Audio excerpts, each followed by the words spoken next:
कितना बड़ा धोखा है देश के साथ। आज भारत की भूमिका, आज भारत की भूमिका से बताते हुए कि भारत के सामने चुनौती दरअसल क्या है। इजराइल के बारे में महत्वपूर्ण रक्षा साझेदार है हमेशा, और जब भी हिंदुस्तान को जरूरत पड़ती है वो बिना इधर उधर देखे वो सीधे हिंदुस्तान का समर्थन करता है।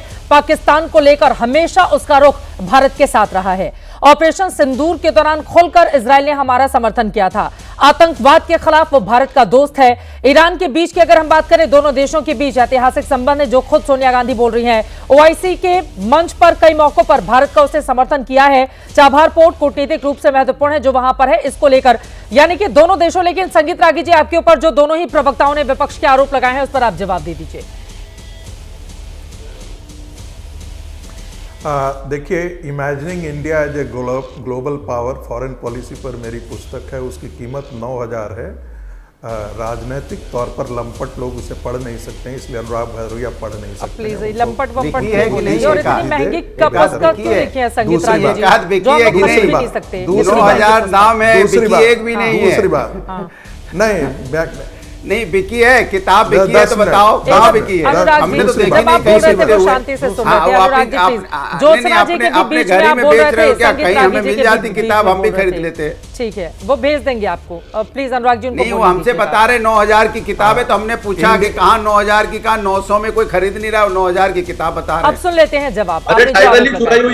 बोलिए संगीत जी। नंदन नीलेकनी की बुक लगी पहले बोला, इंडियन एडिशन सस्ता है, विदेशी एडिशन का मैंने बोला है। दूसरी बात देखिए संगीत जी, मुझे पहले लगा ये नंदन नीलेकनी की बुक है, रीइमेजिनिंग इंडिया, सबसे ज्यादा बात कर रहे हैं।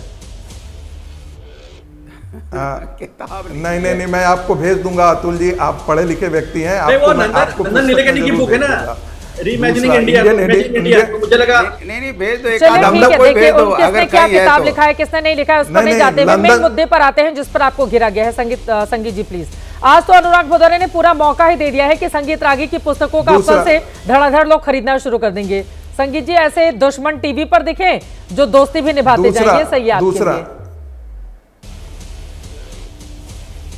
दूसरा देखिए, मैं कहता हूं कि कांग्रेस पार्टी की श्रीमती सोनिया गांधी जी ने क्यों ऐसा शुरू किया। जब से इस देश में उन्होंने कहा अतुल भी कि देखिए भारतीय जनता पार्टी हिंदू मुसलमान करती है, इस देश के मुसलमानों ने मस्जिदों से आह्वान किया ईरान के पक्ष में समर्थन के लिए। हमारे से इतनी दूर ईरान बैठा हुआ है, उसके लिए भारत के मुसलमान अपने यहाँ की मस्जिदों से उनका दिल धड़कते, ये समझ में नहीं आता है। बांग्लादेश में हिंदू मारे जा रहे थे, उस समय यहाँ का मुसलमान नहीं धड़क रहा था। और यही नहीं, सुन लीजिए। इसीलिए कांग्रेस पार्टी एक राजनीतिक गिद्ध है। गांधी परिवार राजनीतिक गिद्ध है। गांधी परिवार राजनीतिक गिद्ध है। पुलिस क्या उसको दिख रहा है कि हमको कांग्रेस पार्टी में गंदा जो प्रोपेगेंडा है ना संगीत रागी जी, इसको खत्म करो। गांधी परिवार राजनीतिक गिद्ध है। इतिहास जो है ना, मॉरलिटी, ह्यूमन राइट्स। अरे सबसे बड़ा ह्यूमन राइट्स का वायलेशन तो चाइना करता है। सबसे ज्यादा दहशतगर्दी तो चाइना करता है। उसके साथ तो गांधी परिवार मेमोरेंडम ऑफ अंडरस्टैंडिंग साइन कर लेती है। वो मेमोरेंडम ऑफ अंडरस्टैंडिंग किसी देश को पता नहीं है। जिस दिन मस्जिदों से आवाज लगाने लगी, तब तक गांधी परिवार का कान खड़का और लगा कि अरे इस पर तो हमको यदि हम राजनीति करते हैं, यदि हम ईरान के पक्ष में राजनीति करते हैं तो बहुत बड़ा है। देखिए, शिया मुसलमान भारतीय जनता पार्टी को वोट करते हैं। ये दर्द जो है वो कांग्रेस पार्टी के राजनीतिक मैंने कहा संगीत रागी जी, अगर आप कह रहे हैं कि शिया मुसलमान भारतीय जनता पार्टी को वोट करते हैं, तो ज्यादातर शिया ही तो है ईरान में। यदि नीचता की है तो वो कांग्रेस पार्टी ने की है। सर्वसार तो कांग्रेस पार्टी को होना चाहिए। जिस पार्टी ने अपनी सत्ता के लिए इस देश का विभाजन करवा दिया, उस कांग्रेस पार्टी को सर्वसार होना चाहिए। एक एक करके अपनी बातें रखेंगे, एक एक करके मुद्दे पर हम इतने गंभीर मुद्दे पर चर्चा करते हैं, इतने गंभीर मुद्दे पर चर्चा करते दोनों दर्शकों को अपनी अपनी बारी में, अपनी अपनी बारी में। लेकिन अगर हिंदू मुसलमान करेंगे और इस देश में द्वेष विद्वेष फैलाने की कोशिश करेंगे हम अपना सीने का कोट करके खड़े रहेंगे, हम खड़े रहेंगे आपकी सामने, बात नहीं से होने बिल्कुल देंगे मैं हिंदू सहमत मुसलमान हूं। देश में। वो इजराइल को लेकर ईरान की दुश्मनी की वजह क्या है अतुल जी, आप मुझे बता दीजिए।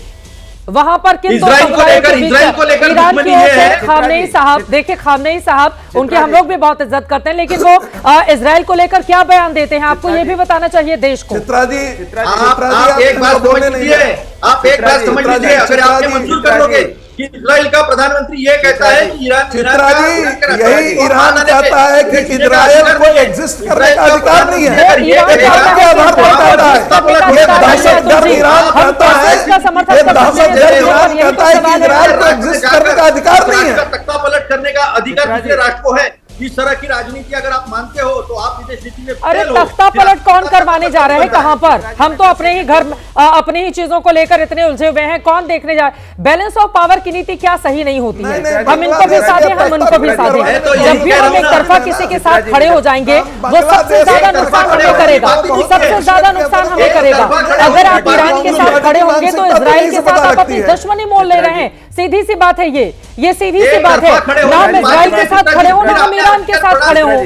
हम बैलेंस हम दोनों से कहें कि ये युद्ध का समय नहीं है, और ये वास्तव में युद्ध का समय नहीं है। सर अतुल जी, ठीक है मैंने नहीं पढ़ा है, इसीलिए आप जैसे प्रबुद्ध लोगों को बुलाया है। अगर नहीं इतनी पढ़ी लिखी होती तो आपकी जरूरत नहीं होती, मैं ही बोलकर पूरा डिबेट कर लेती अकेले।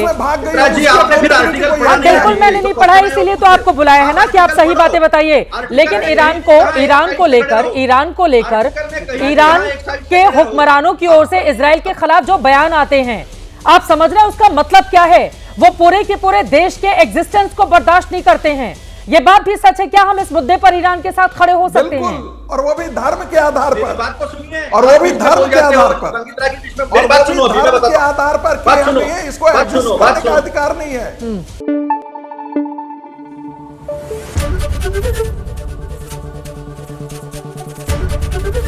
एबीपी न्यूज आपको रखे आगे।